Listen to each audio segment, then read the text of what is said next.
Magigiling ang bangis niya. Sino siya? Kiti-kiti ba yan? Kung makagiling, para namang naasinan, ganon. Yan, kailangan yan. Galaw-galaw ngayong Wednesday morning. Good morning mga B. It's a beautiful Wednesday morning para sa ating lahat. December 6, 2023. Kamusta ang tulog? Ang unang tanong, wait lang. Bukod sa kamusta ang tulog, may tulog ba? Ay, magandang umaga sa mga best natin. Nadilat na, alive, awake, enthusiastic, and kicking ngayong araw ng Wednesday. Ngayong Wednesday morning, magandang umaga sa iyo. Go, go, go, mga alipin ng salapi. Eto na naman tayo, babangon, papasok sa trabaho, ganyan. Oo. Para kanino ka na lang ba bumabangon?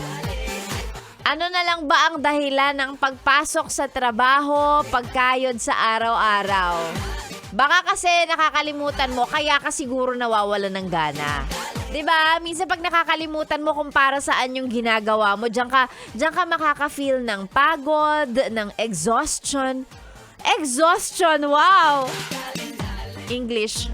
'Di ba? Minsan pag nakakalimutan mo teka lang, para saan ba 'to? Yan. Oo. Para ganahan ka ngayong araw ng umaga, isipin mo lang para saan ba? Para saan ba yung pinag-iipunan mo? 'Di ba? Oh, para kanino ka ba bumabangon? Para saan ba na nagsusumikap ka araw-araw? Wow! Para sa ekonomiya. Charot. Siyempre para sa mga bagay na gusto mong maabot, gusto mong bilhin, para sa mga pangarap, para sa kanya kasi sa'yo siya umaasa, ganon. O, 'di ba? Taray naman yan, babae, pero kung magmahal parang bakla, binibigay lahat. Oo, ayan. Minsan sa buhay, kailangan mo lang humanap ng dahilan or i-check ulit. Bakit mo ginagawa yung mga bagay-bagay na yan? Para kahit nakakapagod, wala kang tulog, minsan nakakatamad, ayan, magkakaroon ka ng motivation. Ganon!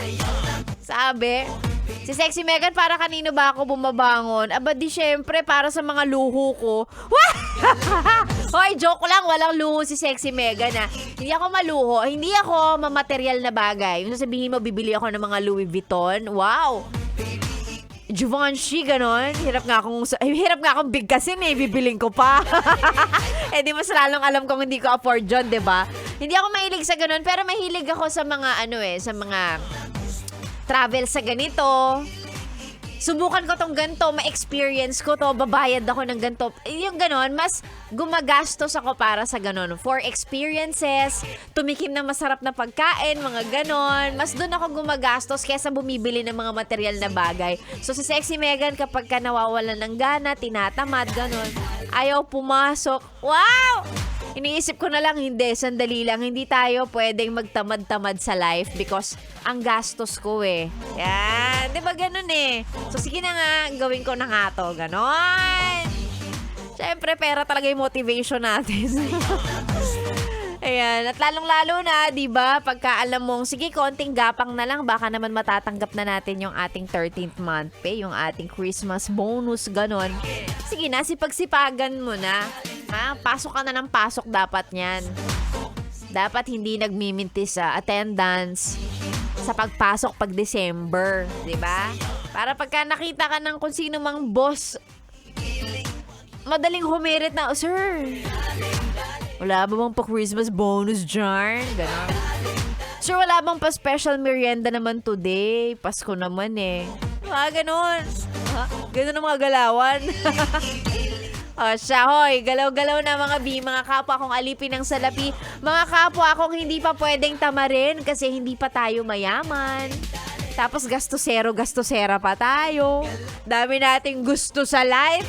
Hindi pwedeng mawala ng motivation everyday. Sexy Megan po ang niyong kasama all the way until 9 a.m. ngayong beautiful Wednesday morning. Tayo ay naka-Facebook Live. Malamang sa Facebook ng Yes The Best. Ayan. Panoorin nyo akong mag-ayos. Tingnan mo yung eye bags ko, grabe oh. Putok na putok. Ayan, dali manood ka. Yes, The Best Manila on Facebook at naka-FB Live si Sexy Megan. Hanggang mamaya pa tayo, alas 9 para sa ating pag-uusapan ngayong umaga. Ibibigay ko yan maya-maya lang. So manood ka muna, okay? Sexy Megan po ang inyong kasama. Dito lang sa stasyong nakakayang, nakaka-fresh. Ako na po ang inyong ka-sexy time tuwing 6 to 9. This is 101.1. Yes, the best.